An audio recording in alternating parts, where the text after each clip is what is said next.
In this video, we will focus in a bit more detail on the design of the top contact. We will first look briefly at an H-pattern metal front contact that is most commonly used for crystalline silicon-based solar cells. In order to understand how the contact is designed, we work out the power loss in the emitter. This is one of the loss mechanisms that needs to be taken into account when trying to find the optimal finger spacing.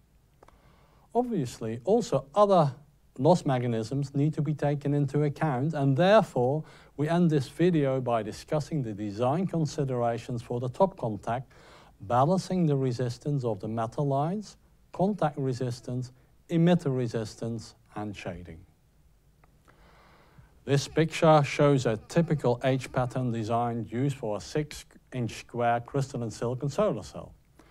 The H refers to the two thick bus bars that are connected by many thin fingers. A schematic representation is shown in this slide with PF, the pitch of the fingers. This means that it is the distance between the fingers that is repeated across the entire solar cell. As we saw in the previous video, the metal lines are deposited using a process of screen printing. Important parameters of these metal lines are the width W and the height H. In combination with the resistivity of the material used for these lines, usually a paste containing silver, these parameters determine the resistance R of the finger, where L is the finger length. This resistance will imply loss of power, and therefore the parameters need to be optimized. Obviously, the width W should be small in order to reduce shading losses, but that implies a higher resistance and thus power loss. Therefore, the height should then be increased in order to re-establish the resistance.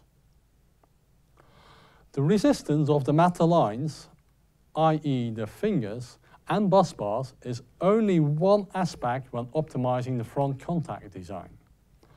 Also, the sheet resistance of the emitter must be taken into account. In this slide, we focus again on the metal lines. This time, we look more specifically at a small section of the solar cell where we see the fingers in more detail. The fingers are spaced equidistant, and we will work out the power loss in the emitter taking into account the finger spacing. We start by considering this cross-section of part of the solar cell. The emitter thickness is dN, usually in the range of about 1 micrometer. The pitch of the solar cell is again given by PF and the finger width by WF. For simplicity, we assume that the electrons are generated in the base of the solar cell and travel perpendicular to the surface of the cell towards the emitter, and then take the shortest route to the fingers as shown here. Notice that the direction of the current is the other way around. As the fingers are equidistant, we only need to consider one section of the solar cell and we arrive to this schematic representation. The top view of the cell is shown on the right. The flow of electrons towards the emitter is indicated here by the arrows. In order to work out the power loss in the emitter, we define a coordinate system as shown here, and we define the length of the finger equal to the cell width, W cell. First, we need to find the current flowing through the emitter as a function of X. In this figure, we have taken the origin in the middle of the metal finger. The current at X is determined by all the current collected in the shaded area and flowing towards the finger. Assuming the solar cell operates at maximum power point, or MPP, the current density is given by JMPP. We can find the current as a function of X by integrating JMPP across the shaded area. This is rather straightforward, and we see that the current varies linearly with X.